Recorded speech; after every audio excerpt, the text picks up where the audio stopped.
Hello, good morning! Ayan. Palabas na ako ng kwarto. Bumalik lang ako ng higa-higa kanina kasi maaga akong gumising kanina kasi naglaro si Mr. So gumising ako ng maaga kasi nag-ayos ako ng kanyang baon at saka mga drinks niya, ganyan. Ngayon, nauna si baby lumabas kasi magpapagawa siya ng pagkain niya. Ngayon, say hi, good morning! Hi, good morning. Ang ating princess. Ayan na yung pagkain. Gawa muna ako ng coffee. Ayan. So, nakagawa na ako ng aking kape.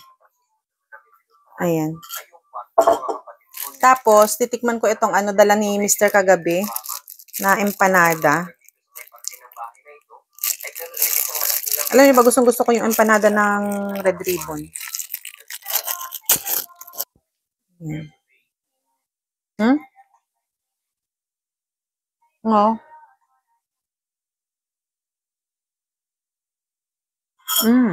Sarap.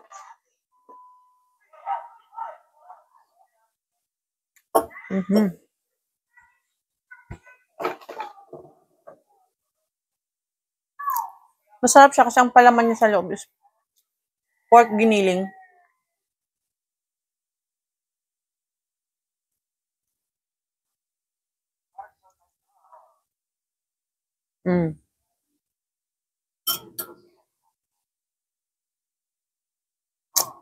Ilalabas ko lang yung aking brine na mangga na overnight ko siya. Ginawa ko siya, brine ko siya since kagabi pa. So, overnight, ang oras na natin ay mag-11 na. Yan, 10 to 11. So, i-drain ko lang siya, tapos gagawin nating pickled mango. Kasi nakagawa na ako at nagustuhan ni Mr. eh.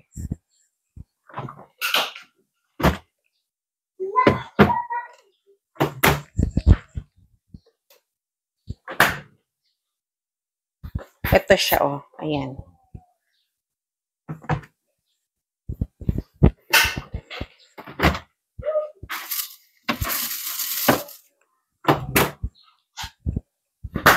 Ito, yung pinickled ko na nauna. So, ano na to? Parang almost 6 days na siya. Yung isang bottle, naubos na namin. So, kaya gagawa ulit ako ng panibago.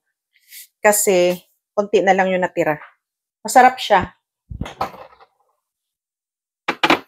Masarap siya. Ang kulang ko na lang, hindi ko lang lalagyan ng masarap sana kung lalagyan ko ng ng tawag nito, yung bell pepper, carrots, raisins para kumpleto. Kaso wala ako nung mga yun. At natikman naman namin yung unang ginawa ko at masarap naman siya. Kaya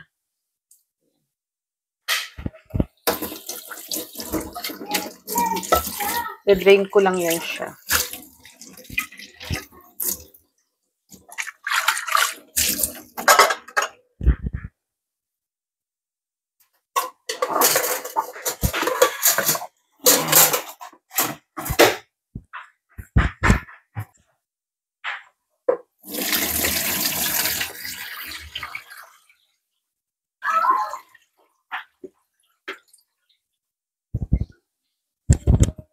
Ayan, bali natanggal yung starch niya. May mga starch siya.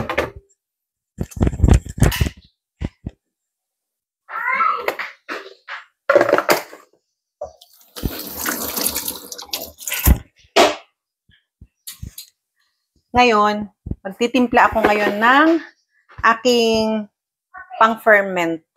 Kape daw. Ayan, marami tayong sugar dito. Ayan, ititimpla ko dito yung aking pang-ferment dyan.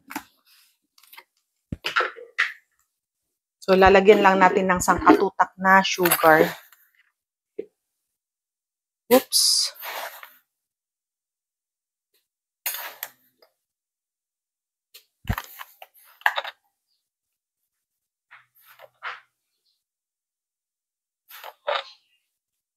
Six. Ayan. So, pwede na siguro yan. Ayan siya. Ganyang karaming sugar. Tapos, lalagyan natin ng vinegar. Itong glass ang gamit ko. Kalahati nito.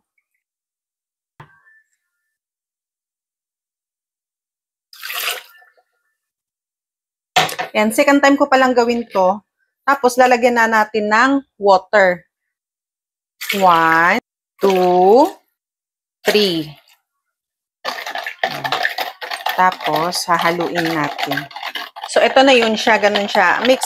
Ang mixture niya is water, sugar, and vinegar. Hindi ko na siya lalagyan ng salt kasi binabad na natin ito ng salt. By the way pala, dito ko ilalagay, plastic yung container ko kasi wala akong glass container. Pero kung meron kayong glass container, mas mainam na ilagay nyo sa glass container. Kaya lang, ako, wala akong glass container. So, ito lang, dito ko na lang ilagay. Kasi mauubos din naman kaagad. Meron pala akong nahanap na dalawang glass container. Ito mga pinag-ubusan lang ito ng kimchi at saka yung mayo.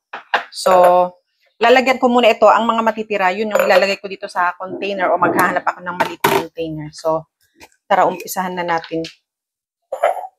Kakamayin ko na malinis naman yung kamay ko at saka kami lang naman yung kakain. Hindi na kailangang i-arrange. Kasi hindi naman ito pang business, pang kain-kain lang naman dito. So, tapusin ko lang ito. Lagyan ko lang itong dalawa. By the way, bawal ang maselan dito sa aking mga ginagawa. So, yung mga maselan dyan, ay pasensya na kayo. Kanya-kanya tayo. Ang importante, malinis yung ating mga kamay, kagamitan sa ating mga ginagawa. Ayan. At hindi naman ako engot na hindi maghugas ng kamay bago maghawak-hawak ng mga kasi kakainin ng aking pamilya to. So, kailangan malinis. Yummy. Puno na tong isa. Ito naman isa. Version ko po to ha. Meron po tayong kanya-kanyang version. So, it's up to you po kung anong mga preferences nyo. Kung gusto nyo yung gayahin yung ginawa ko. Ito, simpleng lang to. Pag-ferment ng mango. At ang ginamit ko palang mango kasi wala akong native mango. Ang gamit ko dito ay Indian mango. Ayan. Salty man ito. Ayan. Bubuhusan na natin ang ating mixture. Kikita nyo ba? Kita nyo yan. Kailangan sok na sok siya. Yung ayan. Lubog talaga yung mangga. Okay. Tapos, itong natitira natin, lagay na natin dito sa ating container. At ilagay na rin natin yung ating tirang mixture. Ayan. So, atin nang tatakpan. Sorry. There.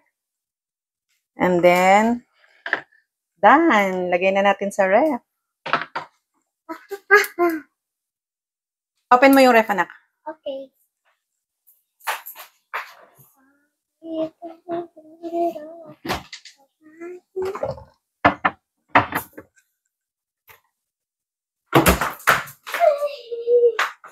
Bukas makalawa, pwede na siyang kainin.